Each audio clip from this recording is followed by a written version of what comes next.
Bonsoir. Excusez-moi, j'ai pas fini de manger. C'est bon ça, c'est un brownie chocolat amande de chez Heidi, là, c'est pas mal. Mais, moi quand même, ce que je préfère, c'est le millefeuille. Ah, c'est vraiment mon dessert préféré, quoi, le millefeuille.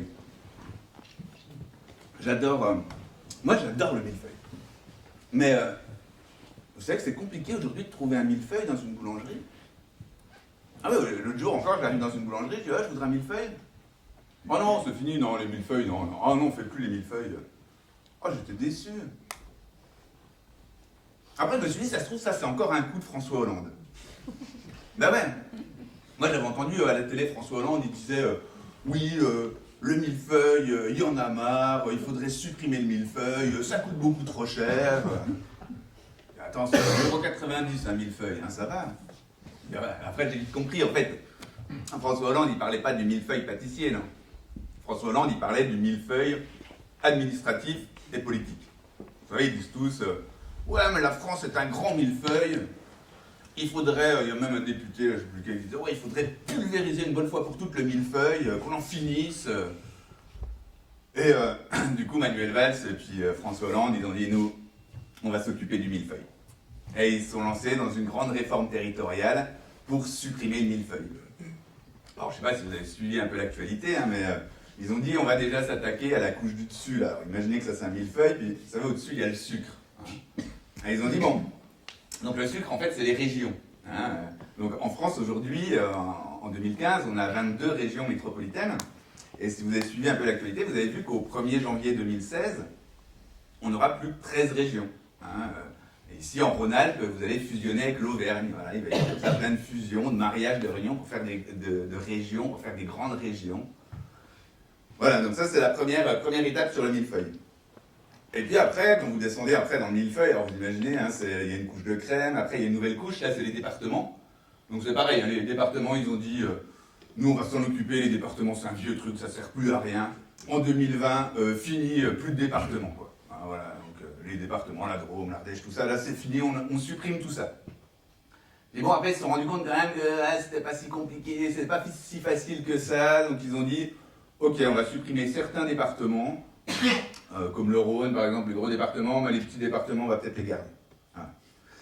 Puis après vous descendez dans les couches du millefeuille, donc une couche de crème, et puis vous retrouvez là les pays. Alors les pays, généralement, à part les élus, personne ne sait ce que c'est qu'un pays. Pourtant, l'idée était intéressante au début, hein, en 1997, la loi Voynet sur les pays, mais ça a toujours resté, enfin en Rhône-Alpes, c'est un peu mieux marché qu'ailleurs, mais du coup on ne sait jamais, quoi. C'est suspense, c'est les C2RA, je crois que c'est un truc comme ça ici.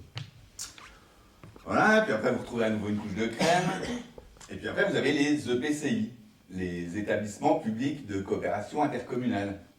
Hein, les COMCOM, les communautés d'agglomération, communautés urbaines.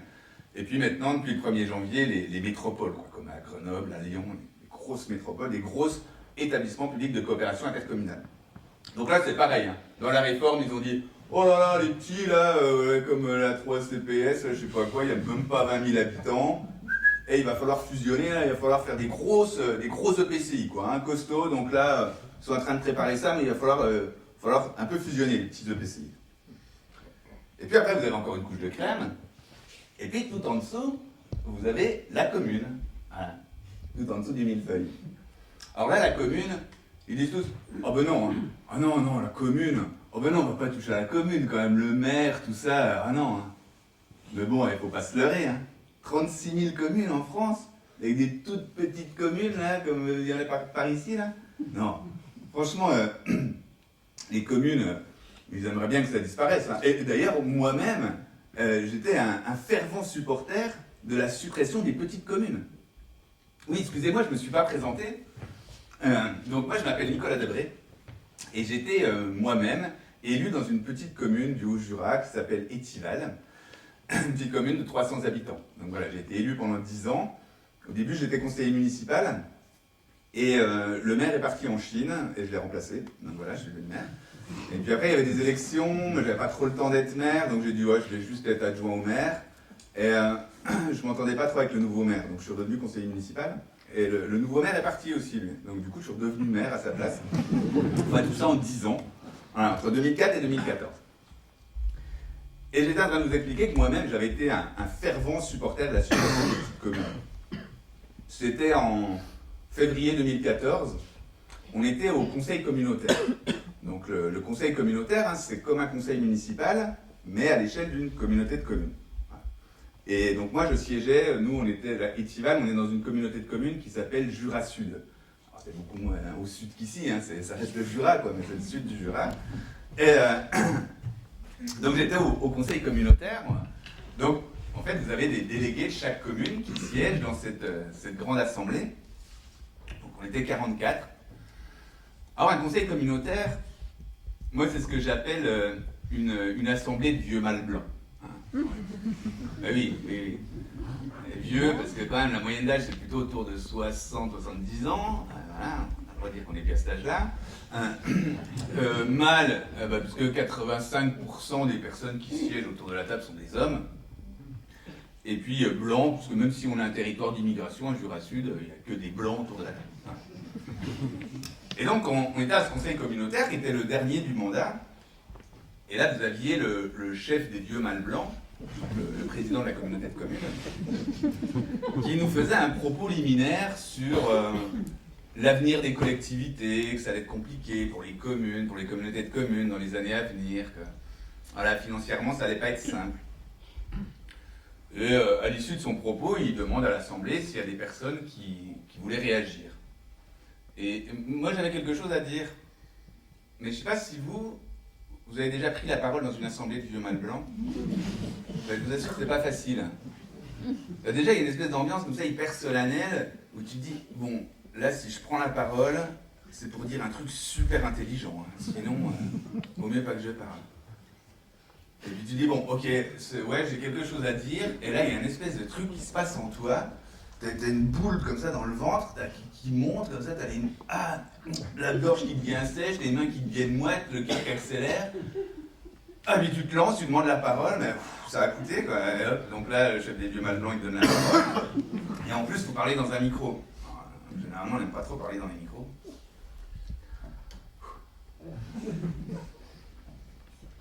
Oui, alors, chers collègues, on commence souvent comme ça, en fait, dans les assemblées de vieux mâles blancs, comme à l'Assemblée nationale, chers collègues. Oui, chers collègues, je sais que c'est un peu facile pour moi de vous dire ça ce soir, moi qui vais raccrocher mon écharpe dans quelques semaines. Mais si j'ai un conseil à donner à ceux parmi vous qui vont être élus aux prochaines élections, c'est qu'au lendemain des élections municipales, il faudrait fusionner les 17 communes de Jura Sud pour n'en former plus qu'une seule, pour former ce qu'on appelle une commune nouvelle. Hein, la loi appelle ça les communes nouvelles, et pour plusieurs raisons. Déjà, il faut savoir que notre député du Jura, Jacques Pélissard, a fait voter un amendement qui permet aux communes nouvelles de bénéficier du gel de la baisse des dotations. Oui, en fait, le gel de la baisse des dotations, c'est parce que chaque année, l'État donne de moins en moins d'argent aux communes pour pouvoir fonctionner. Donc ça, c'est la baisse des dotations. Donc le gel de la baisse des dotations, c'est que l'État arrête de vous donner moins d'argent pendant 3 ans. Oui, donc voilà, si vous fusionnez, que vous formez une commune nouvelle, ça vous permettra de bénéficier du gel de la baisse des dotations. Et puis, bon, soyons lucides, hein, on voit bien que les communes, c'est bientôt plus que des coquilles vides, hein, il n'y a bientôt plus rien qui se gère à l'échelle de la commune. Puis, bon, faudrait peut-être qu'on pense aussi à s'harmoniser un peu avec nos voisins européens. Vous savez qu'en France, on a 36 000 communes, ça représente plus de la moitié des communes en Europe, alors qu'on ne représente que 15% de la population européenne. Enfin voilà, bon, je vous dis ça, vous verrez bien, mais c'est ce que je voulais vous dire ce soir pendant ce dernier conseil communautaire. Alors bon, il n'y a pas eu de réaction, hein, parce qu'il y a très peu de personnes qui parlent pendant un conseil communautaire. Moi, plus de la moitié des collègues n'ont jamais pris une seule fois la parole pendant toute la durée du mandat. Et par contre, après, vous avez la buvette. Donc là, c'est vrai qu'à la buvette, les gens, ils osent parler, quoi. Ils n'ont pas peur de dire des trucs cons. Puis là, ça discute, quoi. Et un collègue qui venait du vrai Sud, lui, il vient me voir et me dit putain, mais t'as raison, toi, hein. Toi, t'as eu les couilles de le dire, quoi. Mais bien sûr, c'est ça qu'il faudrait faire, quoi. Mais c'est l'avenir, quoi. bien sûr qu'il faudrait qu'on fusionne tout ça. Puis hop, le chef des vieux mâles blancs qui vient me dire ouais, je suis assez d'accord avec ce que tu as dit, bon, c'est pas si simple, mais c'est vrai que ça serait une bonne idée. Et comme ça, il y a eu plusieurs élus qui sont venus faire des remarques par rapport à mon intervention. Donc moi, je suis reparti de ce conseil communautaire ce soir-là, assez fier de moi. Je me suis dit, bon, bah voilà, tant pis pour eux, je me représente pas, mais voilà, moi, je leur ai donné une idée avant de partir, quoi. Et puis, les élections sont passées, comme prévu, je me suis pas représenté. Et un jour, je repensais à cette soirée, à ce que j'avais dit. Et puis, en même temps, je me disais, mais toi, pendant 10 ans, qu'est-ce que tu as fait? En fait, pendant 10 ans, j'étais élu d'une petite commune de 300 habitants, j'y ai cru, j'y ai mis de l'énergie, j'étais à fond, enfin voilà quoi. Et puis finalement, ce soir-là, j'ai fait quoi? J'ai dit, oh, les communes, c'est has-been, oh, faut tout supprimer, ça sert plus à rien. Et il y a eu comme ça, ce soir-là, une espèce de schizophrénie qui est venue en moi. Je me suis dit, mais c'est quoi ce truc-là? Pourquoi je sais plus la méthode? Alors, je me suis dit, il faut que j'arrive à trouver, mais d'où ça vient cette espèce de schizophrénie? D'où ça vient tout ça? Alors, la première question que je me suis posée ce soir-là, c'est de me dire, les communes, finalement, ça vient d'où les communes? Je sais pas, vous savez, vous, par exemple, en France, quand est-ce qu'on a créé les communes? Vous avez une idée, la date de la création de la commune en France? Exactement, la Révolution, l'année de la Révolution, 1789. Mais oui, hein, on avait tout renversé, les paroisses, les comtés, etc. Donc il fallait réorganiser un système politique et administratif. Et donc, dès novembre 1789, il va y avoir deux entités qui vont être créées, qui sont d'une part les départements. Donc là, ça allait assez simple. Hein. Et au début, il y en a, ils voulaient juste faire des départements comme ça. Ils avaient dit, on va couper la France, comme ça, ils vont faire des carrés. Et puis on va faire des départements. Il y a les premières cartes, c'était ça. Puis ils se sont dit, ah non, mais en fait, il y a des montagnes, il y a des rivières. Alors... Mais ils ont réussi quand même à se mettre d'accord assez rapidement sur les départements. Par contre, sur la commune, là, il y a eu un vrai combat à l'Assemblée constituante, à l'Assemblée nationale, entre deux députés qui défendaient deux options complètement différentes. Vous avez d'un côté, vous avez le comte de Mirabeau. Alors le comte de Mirabeau, il est très mal vu dans la noblesse, donc il s'est fait virer de la noblesse. Il est député du tiers-état d'Aix-en-Provence. Et Mirabeau, c'est plutôt un jacobin. C'est-à-dire, il est plutôt partisan d'un État centralisateur fort, hein, un pouvoir central fort. Alors, comme il est un peu faux cul, Mirabeau, il va dire oui, mais non, mais c'est les communautés villageoises qui ont fait la révolution, donc il faut que chaque paroisse devienne une commune. Et puis en face de Mirabeau, vous avez un député normand qui s'appelle Touret, qui est défendu aussi soutenu par Condorcet. Donc eux sont plutôt des Girondins, c'est-à-dire qu'ils sont partisans d'un État plus fédéral. Et Touret dit, mais non, si on veut que la commune elle ait un vrai poids politique, il faut qu'elle ait un certain poids démographique. Donc il ne faudrait pas faire plus de 7500 communes en France maximum. Voilà. Et donc vous avez ces deux options qui vont s'opposer à l'Assemblée constituante pendant plusieurs semaines. Et au bout du compte, à quelques voix près, c'est l'option de Mirabeau qui va passer, et on va avoir comme ça la création de 44 000 communes en novembre 1789. Alors, moi quand j'ai découvert ça, je me suis dit, oh mais le fumier de Mirabeau, quoi. Ah ouais, qu'est-ce qu'il a fait en fait Mirabeau là avec son option? Il a simplement entretenu quelque chose qui existait depuis la nuit des temps, qui est l'esprit de clocher. Et moi l'esprit de clocher, je vous assure qu'en tant qu'élu, mais ça m'a fatigué. Oh, je vous explique en fait, Étival, et là on dit Étival et Ronchot parce qu'à la base c'est deux villages et c'est Napoléon qui nous a fusionnés. Donc vous avez, et ça c'est sur un plateau qui fait 7 km de long. Et là, donc nous on est 300 habitants, Mia.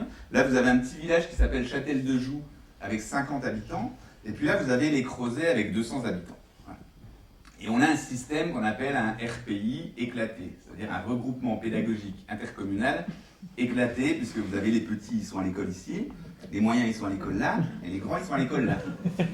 Donc il y a 10 ans, on s'est dit, ce qui pourrait être pas mal, c'est, en plus les bâtiments sont vétustes, les instituts bossent tout seuls dans leur coin, etc. Donc on pourrait peut-être faire une seule et belle école au milieu, enfin voilà, on fait une belle école quelque part, où on met tout le monde vient dans la même école. Et là, tout le monde était super motivé par ce projet. Les parents d'élèves, oui, on va avoir une belle école pour nos enfants, nous les élus, ça nous motivait, les enseignants étaient à fond, l'éducation nationale nous soutenait complètement, la communauté de communes était prête à payer, enfin voilà. Eh bien, figurez-vous que pendant 10 ans, on n'a jamais été foutu de se mettre d'accord sur où est-ce qu'on la met, cette école. Et oui, non mais je vous assure, 10 ans de commission, de réunion, de médiation avec des tiers tout seuls, entre nous, avec tous les élus, avec les habitants, on n'a jamais réussi à se mettre d'accord et aujourd'hui elle n'est toujours pas construite, l'école. Donc c'est vrai que quand moi j'ai découvert ça, je me suis dit non mais le fumier de Mirabeau, quoi. Enfin bref, voilà, il l'a emporté, il a sûrement fait aussi des choses très bien, cet homme-là. Donc c'est comme ça qu'on s'est retrouvé à l'automne 1789 avec 44 000 communes, et donc dans chaque commune, la création d'une mairie avec, pour abriter le conseil municipal et le maire. Et à Étival, alors il y a eu plusieurs bâtiments, mais au moment de la Troisième République, on avait même une maison commune. Hein, donc la maison commune qui abritait le conseil municipal à l'étage, la mairie, et au rez-de-chaussée l'école, hein, donc pareil comme à Saillant, dans le même bâtiment, vous aviez voilà, l'école de la République, l'école gratuite, laïque, obligatoire, l'école de Jules Ferry. Et puis vous aviez aussi dans le même bâtiment une perle du Jura qui est la fruitière, qui n'a rien à voir avec les fruits, puisqu'à 800 mètres d'altitude dans le Jura, il n'y a rien qui pousse. C'est simplement que la fruitière, c'est le lieu où toute la communauté villageoise, matin et soir, apporte le fruit de son travail, en l'occurrence du lait, qu'on va transformer en gruyère, enfin en comté. Donc voilà, et tout le monde met en commun ce lait, embauche un fromager, etc. Donc ça, c'est un lieu qui est éminemment politique, enfin économique déjà avant tout, puisque c'est le lieu économique du village, mais aussi éminemment politique, puisque 2 fois par jour, la communauté villageoise se retrouve autour de cette coulée. Enfin voilà, ça c'est l'histoire de la maison commune d'Étival, l'histoire des communes. Et dans cette introspection, je me dis, mais ça vient d'où là, cette schizophrénie qui m'habite? Je me suis dit, mais et moi, mon histoire politique communale, d'où est-ce qu'elle vient? Alors, à Étival, moi je suis un ratrait. Hein, les ratraits dans le Jura, c'est ceux qui ne sont pas nés au pays, pièce rapportée. Donc moi je suis né dans le Doubs, dans une ville qui s'appelle Pontarlier. Et à l'âge d'1 an, avec mes parents, en 1977, on arrive dans un tout petit village qui s'appelle Crouzet-Migette, pour de vrai. Donc Crouzet-Migette, c'est un tout petit village de 50 habitants. Et en 1977, à Crouzet-Migette, comme partout en France, il y avait des élections municipales. Et donc on avait aussi une assemblée de vieux mâles blancs qui gérait la commune. Et par contre, à Crouzet-Migette, il y avait aussi la particularité d'avoir une bande de jeunes qui, eux, adoraient faire la fête. Vraiment, ils adoraient faire la fête, ils avaient relancé la fête du village, ça marchait du tonnerre. Voilà, vraiment, ils avaient créé une association.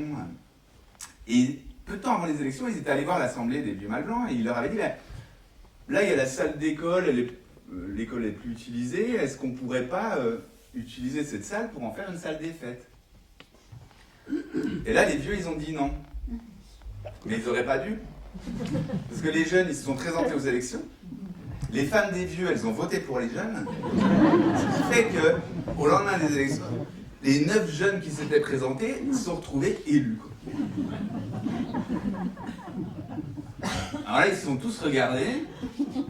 Merde. Ah ouais. Ils ont tous regardé le président de l'association.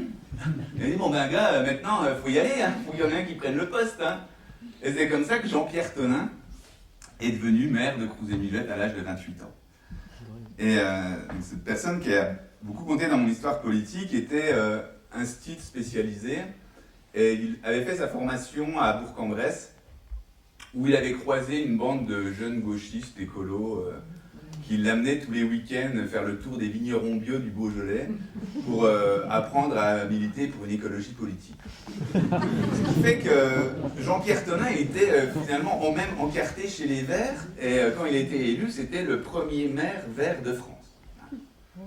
Et peu de temps après, il y a un autre personnage qui arrive aussi à Crouzet-Migette, qui est aujourd'hui vice-président de la région Franche-Comté, qui s'appelle Alain Fousseret, qui a 20 ans et qui vient voir Jean-Pierre et qui lui dit « Oh, il y a l'armée qui me court après, est-ce que je pourrais pas venir me planquer comme objecteur de conscience à Crouzet-Migette ?» Il dit « Écoute, c'est sûr que tu vas être planqué ici, il n'y a pas de problème. Hein.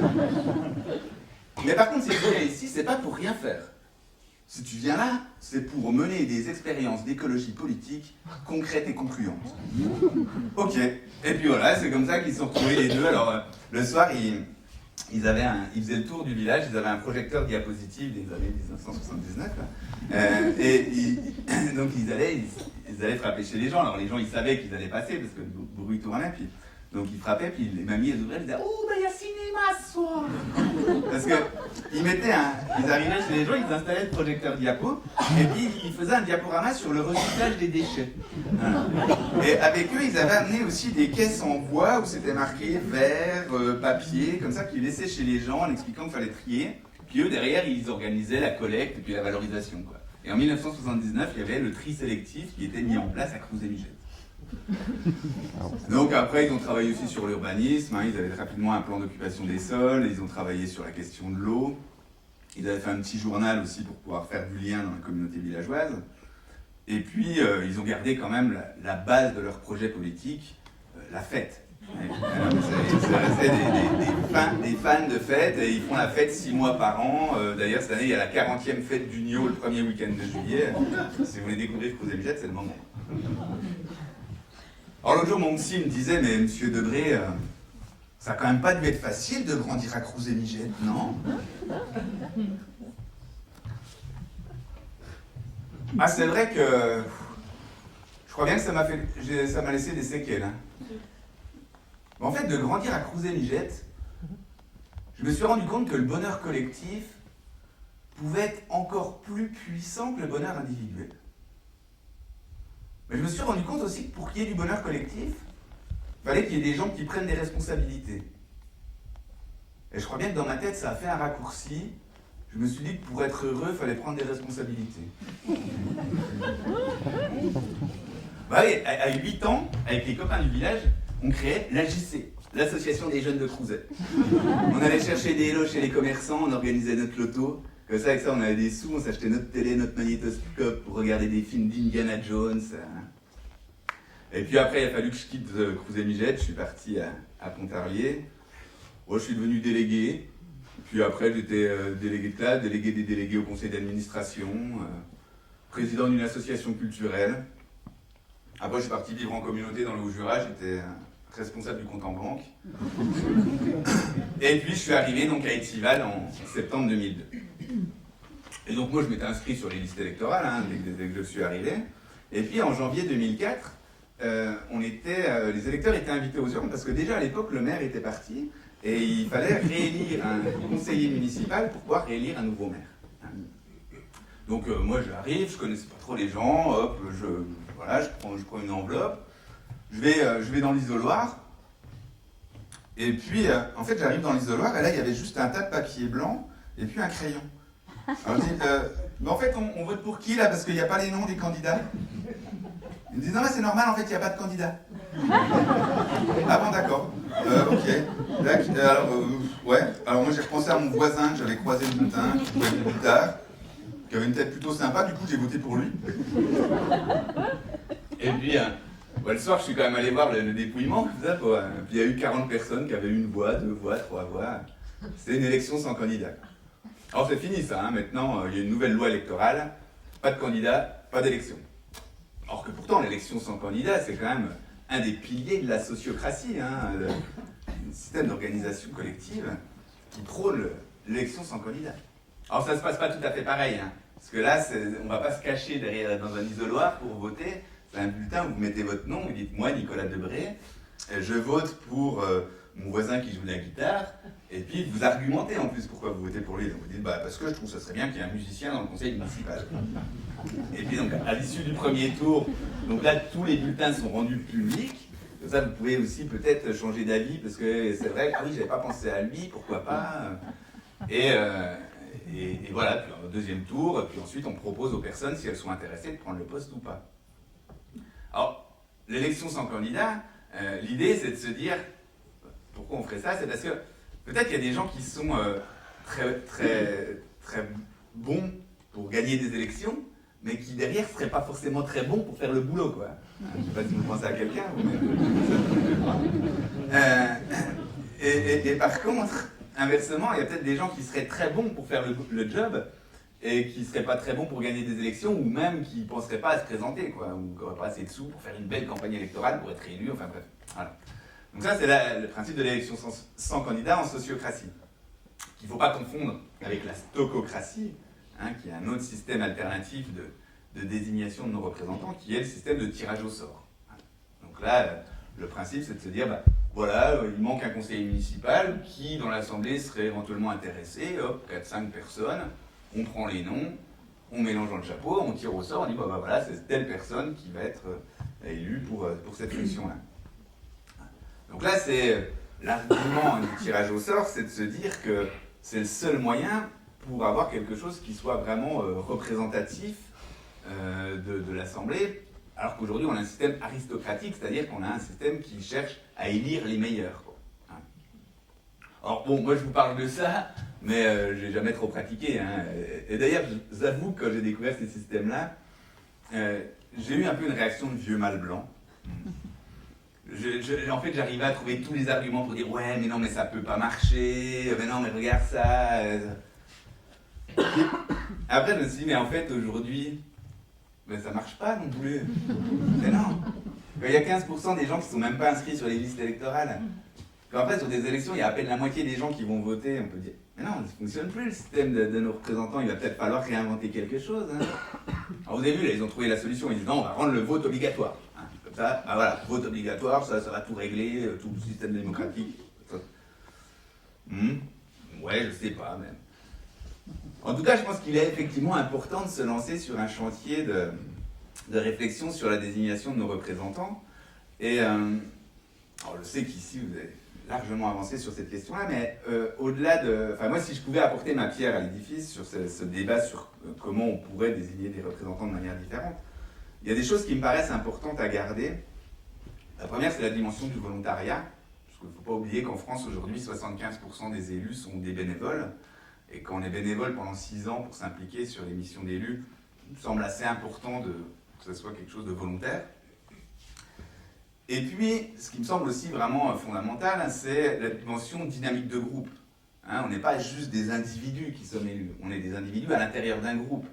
Et moi, si ça a bien fonctionné quand j'étais élu, c'est parce qu'il y avait des adjoints et que j'avais une équipe avec laquelle on bossait super bien ensemble.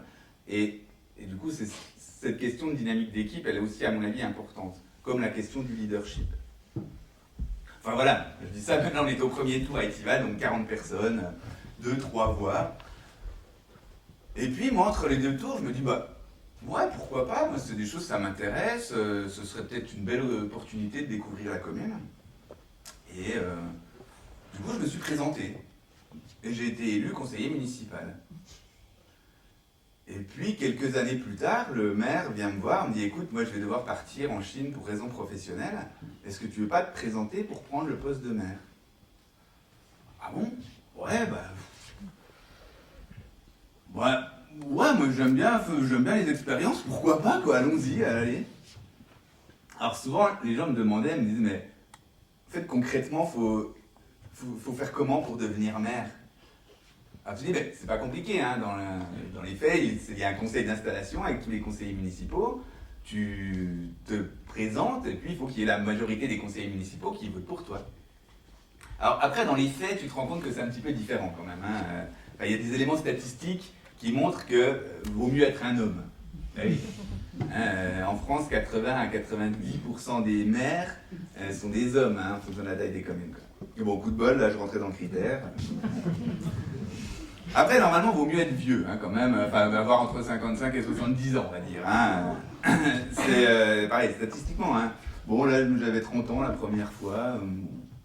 Et pareil, statistiquement aussi, en France, pour être maire, il vaut mieux être dans l'Assemblée, être celui qui est un peu au-dessus au niveau social, qui a un statut un peu plus important que les autres. Moi, la deuxième fois, j'étais chômeur, quoi. Par contre, l'avantage, c'est que quand t'es chômeur, t'as du temps. Oui, parce qu'il faut du temps, quoi, pour être maire. Alors, il y a une autre question aussi qu'on me posait souvent en disant « Ouais, mais pour être maire, en fait, faut avoir un projet politique ?» Ah bah non, légalement, t'as pas besoin d'avoir un projet politique, il y en a plein, ils n'ont pas de projet politique. Mais bon, nous, quand même, on avait un projet avec Patrick. Patrick, c'était un de mes adjoints, et c'était quelques semaines avant l'élection du maire. Et on était au festival Azimut.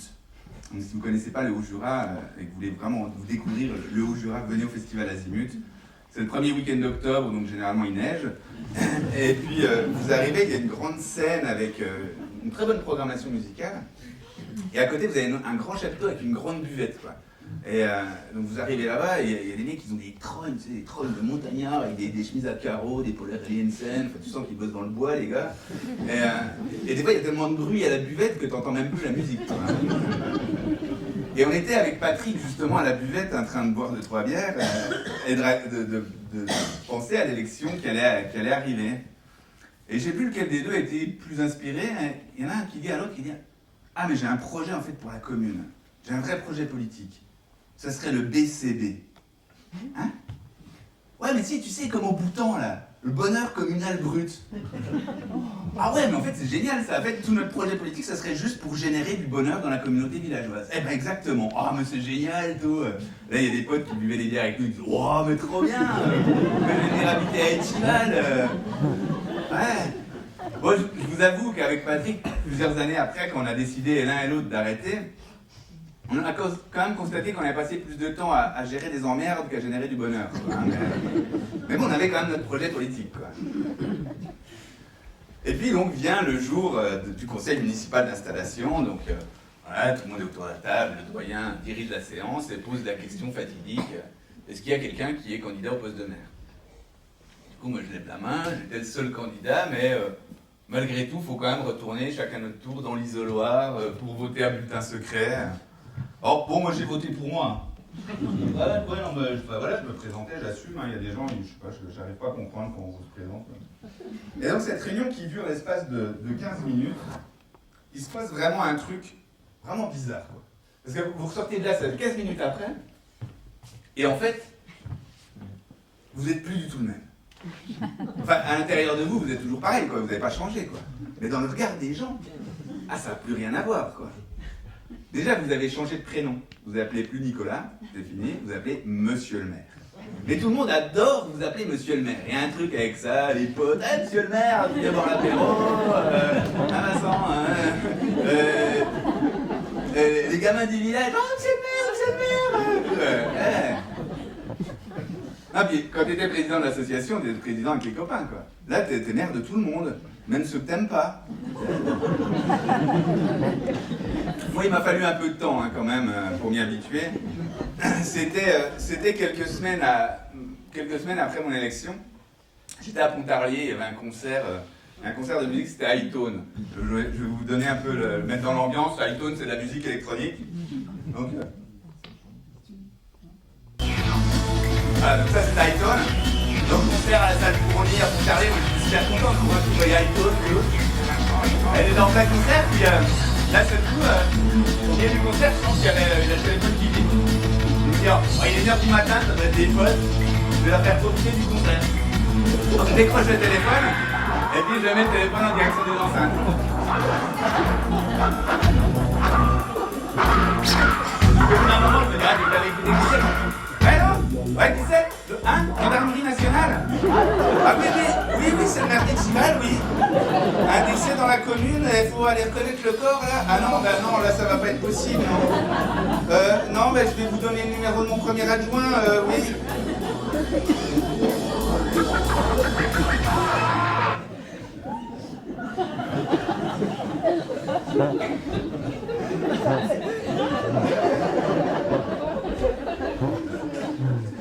Ah bah alors là, moi qui aimais les responsabilités, là j'étais servi, hein. Ah moi je savais pas en fait que quand t'étais maire, comme ça c'était 7 jours sur 7, 24 heures sur 24. Juste là t'as pas l'allaitement quoi.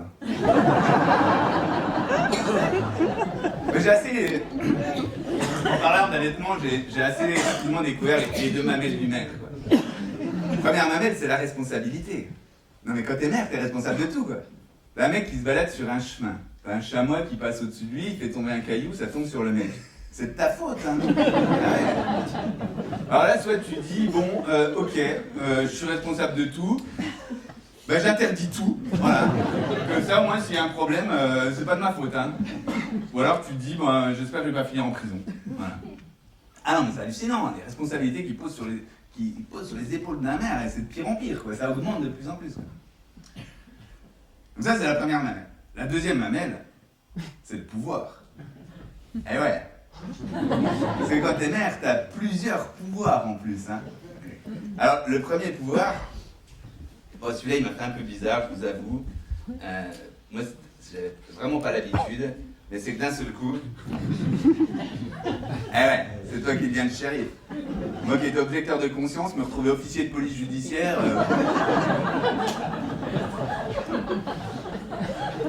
Ah, mais c'est toi qui es chargé du bon ordre, de la sécurité, de la salubrité dans l'espace public. Hein.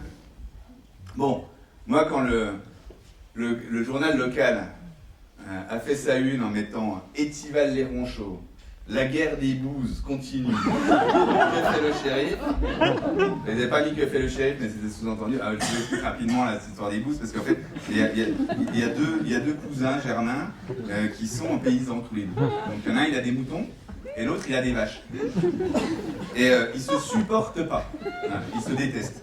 Et du coup, celui qui a des vaches, tous les matins, il passe régulièrement devant la maison de celui qui a les moutons. Donc un troupeau de vaches qui se déplace, ça fait des bouses, quoi. Et donc, celui qui a les moutons, il prend son téléphone, puis il appelle, il dit « Ouais, allô, shérif, qu'est-ce que tu fais? T'es chargé de la salubrité dans l'espace public, il y a des bouses de vaches quand je sors devant chez moi, c'est dégueulasse, faut faire quelque chose. » Tu dis « Oui, c'est vrai que c'est pas très agréable, tout. » Donc toi, t'appelles l'autre, le cousin, tu lui dis « Écoute, c'est vrai que là, tu sais, on a fait un chemin, est-ce que tu pourrais pas passer par derrière, parce que ça éviterait que tu passes devant les maisons, ça serait... » Il dit, ah non, mais tu vois, 50 mètres en plus, ça fait perdre du lait, non. Et cette histoire, ça a fini quand même dans le bureau du sous-préfet, avec le sous-préfet qui disait, mais Monsieur Piat, les bouses, il faut les racler ou les laver? De la République, véridique. Enfin bref, pouvoir de shérif, entre les histoires de chiens, les histoires de voisins, les gens qui ne supportent pas, qui se battent dans l'espace public, voilà, tu comprends pourquoi c'est la guerre dans le monde. Hein.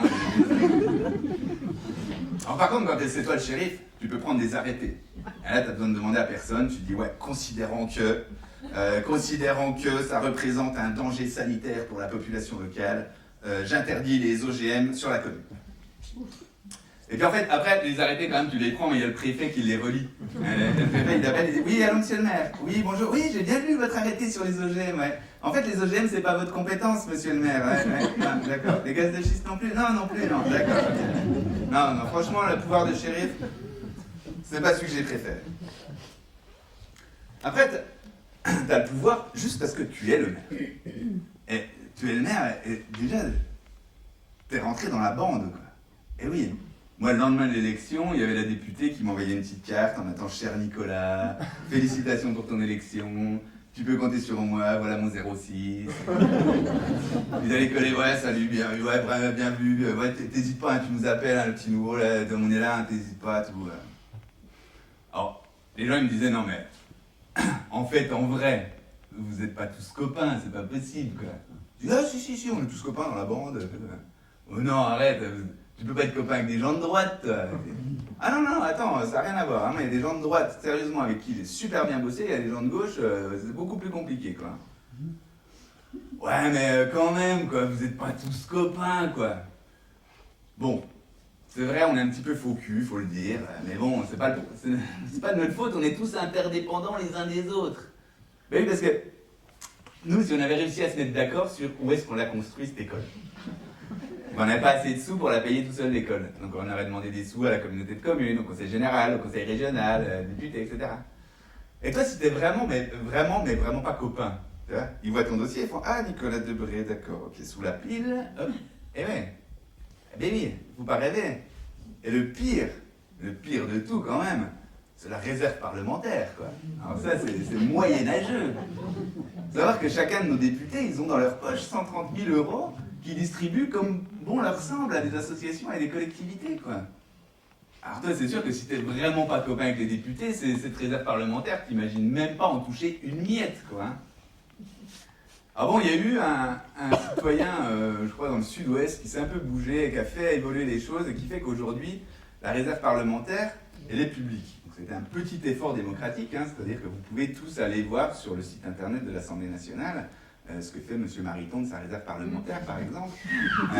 Donc, c'est intéressant, quoi, parce que là, non, c'est pas du clientélisme, non. Je sais bien, parce que les mecs, quand ils cumulent en plus députés puis maires, là, comme ça, ils peuvent se servir eux-mêmes avec Parlon, c'est pratique. Enfin voilà, donc c'est vrai qu'on est un peu faux cul par rapport à ça, par rapport à l'argent, et ça peut arriver. Mais en vrai aussi, on est un peu tous copains quand même. Parce qu'aujourd'hui, quand t'es élu en France, il y a une espèce de. Il y a un truc qui t'est renvoyé, comme ça, moi je discutais avec des connaissances quoi, qui sont là, et, ils ont vraiment un truc profond en eux qui est la haine de l'élu. Quoi. Mais ils parlent de ça, ils ont ah ouais, les élus, bah, tous pourris, non mais pas toi, hein, non, puis hop, ça. Ouais, ok, ouais, bon d'accord, pas moi. Oui, d'accord, il y en a des pourris, évidemment, je ne vais pas défendre des Copé, des Cahuzac et compagnie, quoi. Enfin, voilà, hein, mais moi, franchement, les élus avec qui j'ai bossé dans le Haut-Jura pendant 10 ans, c'est pas des tous pourris, quoi. C'était des gens qui prenaient du temps sur leur vie personnelle, sur leur vie professionnelle, pour s'investir pour leur territoire, quoi. Donc, c'est sûr que quand tu as cette société qui te renvoie un peu cette image de tous pourris, bah, tu restes un peu dans la bande en disant, bah voilà, au moins, entre nous, on sait ce qu'on vaut, on sait le boulot qu'on fait. Enfin voilà, ça c'est le pouvoir parce que t'es dans la bande. Puis quand t'es maire, c'est comme si t'avais une clé pour passer partout. Tu sais, quand t'appelles une administration en tant que citoyen, des fois c'est un peu compliqué, quoi. Là, oui, bonjour monsieur le maire. Oh, pas de problème monsieur le maire. Oui, bah on vous rappelle tout de suite monsieur le maire. Et tu peux savoir par exemple dans tes administrés qui c'est qui est au chômage, qui c'est qui touche des indemnités ou pas, peut-être des trucs comme ça, quoi. Enfin, ouais. Non mais après, l'autre pouvoir quand même, c'est le pouvoir de présider l'instance démocratique de la communauté villageoise, le conseil municipal. Pas démocratique, ça dépend de nos références. Hein. Moi, il y a une définition de la démocratie que j'aime beaucoup, qui est la définition de Paul Ricoeur, qui dit qu'une société qui est démocratique, c'est une société qui se reconnaît divisée, qui se reconnaît traversée par des contradictions d'intérêts, et qui prend la peine de mettre à jour ces contradictions d'intérêts, de mettre à jour cette division pour pouvoir débattre, pour pouvoir construire et analyser et décider collectivement. Et quand Hugo de la coopérative L'Orage m'a fait découvrir cette définition, je me suis dit, mais oui, en fait c'est exactement ma vision de la démocratie. C'est qu'on est tous différents, on a tous un point de vue différent, et malgré tout on est tous dans le même bateau, il faut qu'on avance ensemble. Puis après tu as le conseil municipal, en vrai. Donc le conseil municipal, voilà, c'est une fois par mois, en fin de journée, avec voilà, 2 heures, 3 heures maximum de réunions. Et du coup, là, en tant qu'animateur, peut-être tu as plutôt tendance à essayer de fabriquer du consensus plutôt que de mettre à jour les contradictions d'intérêt de chacun, quoi. Hein. D'ailleurs, je ne sais pas si vous avez assisté à d'autres conseils municipaux qu'assaillants, mais hein, souvent un conseil municipal, ça ressemble à ça, c'est plutôt... Oui, chers collègues, oui, donc je vous propose, on va passer au point numéro 8 de l'ordre du jour. Oui, concernant l'achat de terrain, vous savez, il y a des terrains, il y a un privé qui est OK pour nous vendre du terrain à 10 euros le mètre carré, il y a 5 000 mètres carrés, ça nous fait 50 000 euros, on avait prévu de créer un lotissement. Bon, on en a déjà parlé plusieurs fois, il me semble. Donc il faudrait qu'on prenne une délibération ce soir pour m'autoriser à aller signer les papiers chez le notaire. Donc qui est contre, qui s'abstient? Ok, je vous remercie, on va passer au point suivant. Ben oui, c'est comme ça que ça se passe en vrai, quoi. Puis moi je faisais pareil parce que j'avais vu que ça se passait comme ça, quoi. Et puis un jour, il y en a un qui me dit, en fait on vote jamais dans les conseils. Ah oui, c'est vrai, oui. Alors, et c'est vrai que, alors ça peut paraître complètement anecdotique, mais quand tu commences par la question qui est pour, s'il y a des mecs qui sont contre ou s'ils n'ont pas eu le temps de se créer un avis sur la question, s'ils lèvent la main, c'est leur problème, quoi. Ils sont un peu maso, quoi. Et du coup, ce petit détail qui peut sembler complètement anodin, moi j'ai remarqué que ça avait quand même tendance à créer plus de temps de débat au sein du conseil municipal. Alors, je sais que généralement on me dit, mais tu sais bien, le conseil municipal, c'est un endroit pour enregistrer des décisions qui ont été proposées par les commissions, etc. Oui, après, faut-il encore que les commissions soient animées de façon démocratique et ne soient pas juste des chambres d'enregistrement des propositions des vice-présidents ou des techniciens, quoi. D'ailleurs, moi, il y a des collègues qui me disaient, non, mais tu sais, si j'avais pas de conseil municipal, j'avancerais quand même beaucoup plus vite. Hein. Alors, après les commissions, moi j'avais hérité de Cruz et Migette aussi, cette habitude que vous avez ici, hein, d'ouvrir les commissions à la population locale. Ce qui fait qu'il y avait une vingtaine de personnes comme ça qui siégeaient de manière permanente dans les différentes commissions, urbanisme, scolaire, forêt, etc. Et on avait même eu une commission temporaire à un moment donné, hein, qui s'appellerait un gap ici sur la question de l'éclairage public, justement. Et parce qu'en fait, nous, le conseil municipal, on a dit, bon, il faudrait peut-être qu'on fasse des économies d'énergie, donc ça ne sert à rien d'éclairer la nuit à 3h du matin, hop, on avait éteint les lumières. Et il y avait une réunion publique où il y avait une partie de la salle qui nous dit « Ouais, bravo les élus, c'est super ce que vous avez fait, on fait des économies d'énergie, on a enfin retrouvé un ciel nocturne, vraiment super. » Et puis il y avait une autre partie de la salle qui nous disait mais vous êtes dingue, mais pourquoi vous avez fait ça? Mais moi, depuis que vous avez fait ça, je suis terrorisé quand je rentre chez moi, j'ai vraiment peur de la nuit. » Donc là, c'était génial ce soir-là, puisqu'il y avait dans l'espace public, dans une réunion publique, l'expression d'intérêts contradictoires. Et donc, à ce moment-là, on a dit, bon, on va prendre des pour, on va prendre des contre, des élus, des non-élus, on va tous se retrouver, et tous les samedis matins, on se voit, et tant qu'on n'a pas trouvé une solution pour se mettre d'accord, on continuera à se voir. Et au bout de 2 samedis matins, on avait réussi à trouver des aménagements d'horaire, de l'accompagnement à l'équipement pour les plus traumatisés, enfin voilà. Donc, on avait des choses qui peuvent un peu ressembler à ce que vous vivez ici.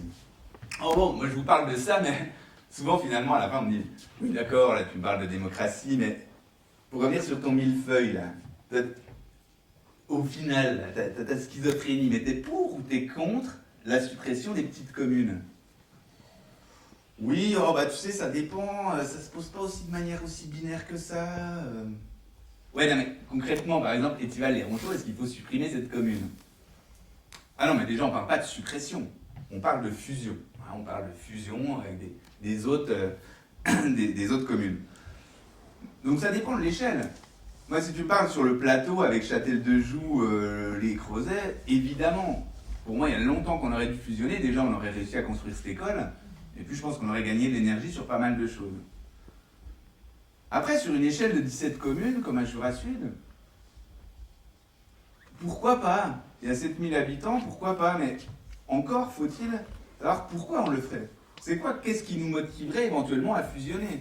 C'est quoi l'intérêt? Qu'est-ce qu'on a à y gagner? Et puis surtout, qu'est-ce qu'on pourrait y perdre?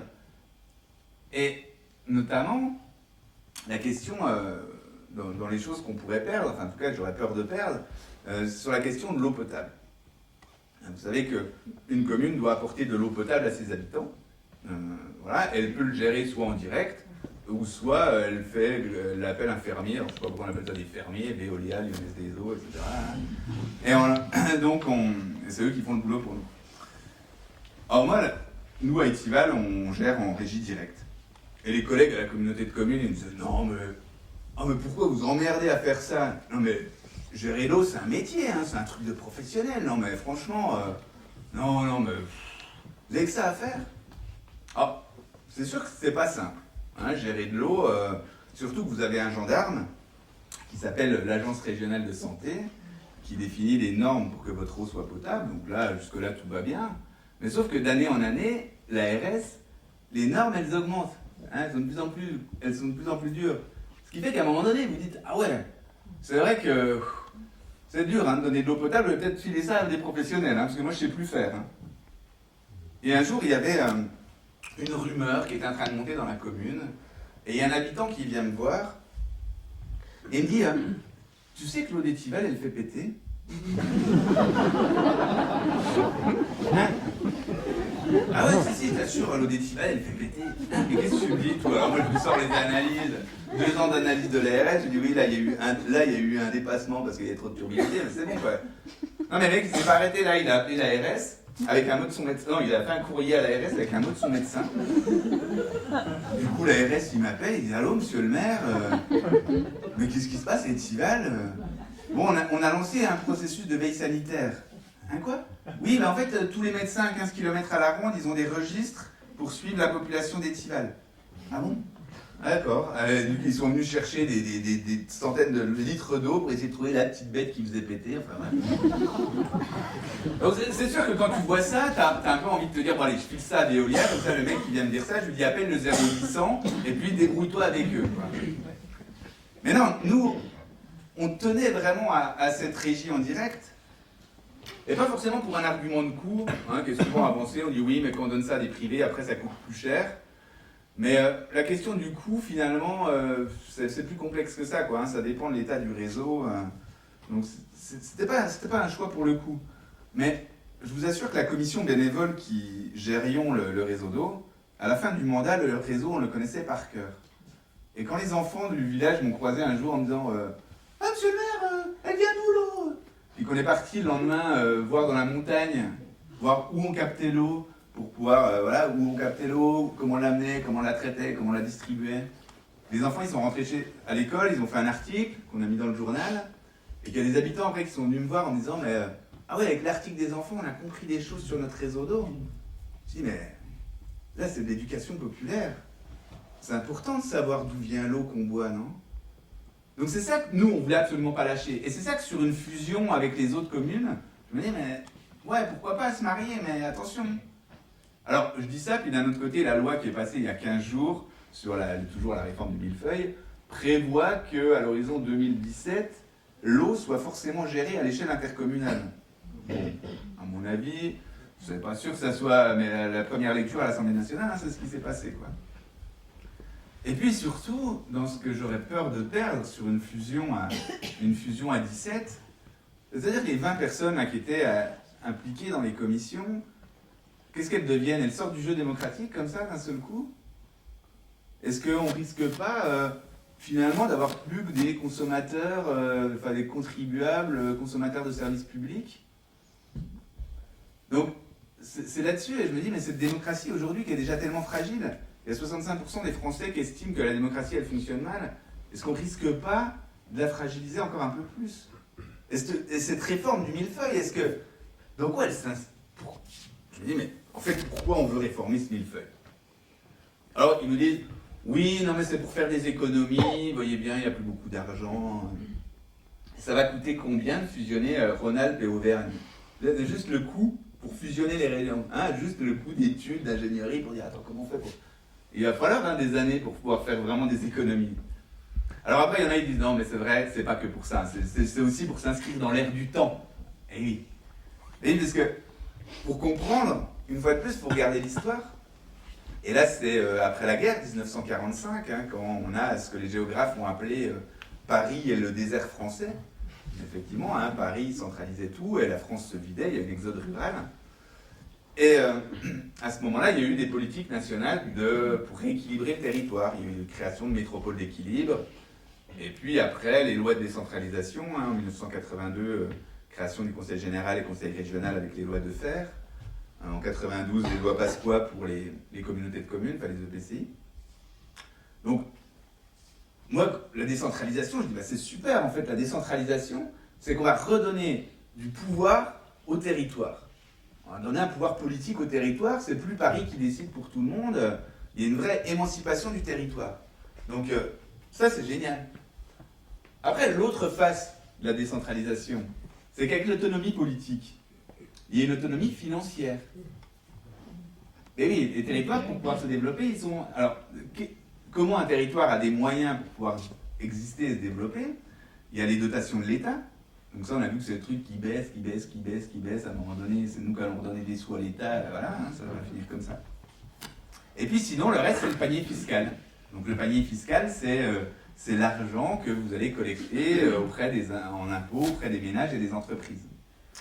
Et avec cette autonomie des territoires, ce qui va, si vous voulez vous développer, si vous voulez augmenter votre panier fiscal, comme vous ne pouvez pas monter vos impôts indéfiniment, à un moment donné, la stratégie des territoires, c'est de se dire qu'il faut qu'on arrive à rendre notre territoire le plus attractif pour qu'il y ait des gens et des entreprises qui viennent s'installer chez nous, quitte à piquer les entreprises sur le territoire voisin. Hein. Je ne sais pas ici, mais nous, ça s'est vu dans le Haut-Jura. Et du coup, c'est comme ça qu'est née la notion de compétitivité des territoires. Et la délégation d'aménagement du territoire est devenue la délégation à la compétitivité des territoires. Et c'est là-dedans que s'inscrit cette réforme territoriale. C'est qu'on veut des gros territoires, avec des grosses régions, avec des grosses eurométropoles, pour être compétitifs. Et, alors, on va me dire, oui, mais pourquoi pas, quoi, la compétition. Hein. Mais c'est que la compétition, pour être compétitif, il faut être rapide, quoi. Faut être gros, faut pas qu'il y ait des petits trucs comme ça, faut que ça avance, quoi. Et la démocratie, on voit bien que c'est quelque chose, ça prend du temps.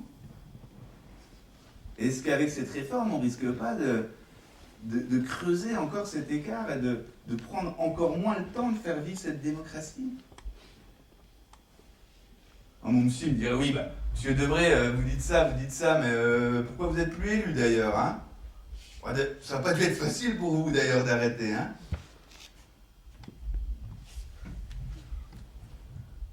Ah, c'est vrai que c'était pas facile, hein?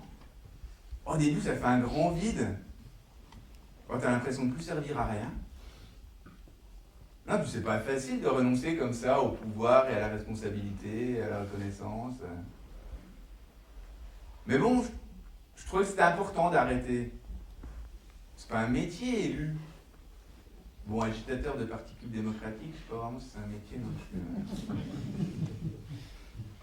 plus. Non, puis j'étais content qu'il y ait d'autres personnes qui le fassent, même si je suis pas toujours d'accord avec ce qu'ils font, quoi. Et puis moi, en plus, j'essaye de me soigner de ma dépendance aux responsabilités collectives.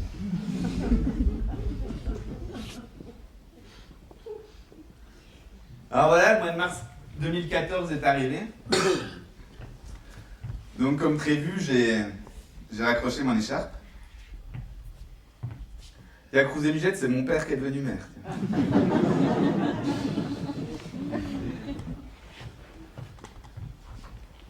Alors voilà, quand je fais le bilan de ces 10 ans d'élu, je me rends bien compte que j'ai pas révolutionné la vie à Étival. J'ai même pas réussi à construire une belle grande école qui peut-être un jour s'appellerait l'école Nicolas Debré.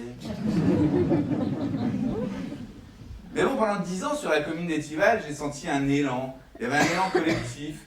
Il y avait des gens qui s'intéressaient à la chose publique. Alors aujourd'hui, je suis redevenu un simple citoyen. Je sais que parmi vous, il y a des élus. Je sais que ces questions de réforme du millefeuille, ça risque d'être un peu sur la table pendant le mandat qui est en cours. Et je sais qu'ici, vous avez la vigilance de faire l'interface avec les citoyens. Mais moi, je me pose la question, voilà, je me dis, moi, en tant que citoyen, comment aussi je continue à me construire un avis politique? Est-ce que, en tant que citoyen, maintenant, je fais comme tout le monde, je vais voter une fois tous les 6 ans, puis si je suis content de la marque, je garde les mêmes, et puis si je suis pas content, je change? Ou est-ce que je continue à aller participer en tant que spectateur sur ces espaces de décision, quand je continue à me construire un avis politique, à donner cet avis politique? En tout cas, voilà, sans surprise, je vois que la politique assaillante, ça intéresse vraiment beaucoup de monde. Je vous remercie, messieurs, dames, de m'avoir prêté vos oreilles pendant ces quelques temps, et je vous souhaite une bonne fin de soirée.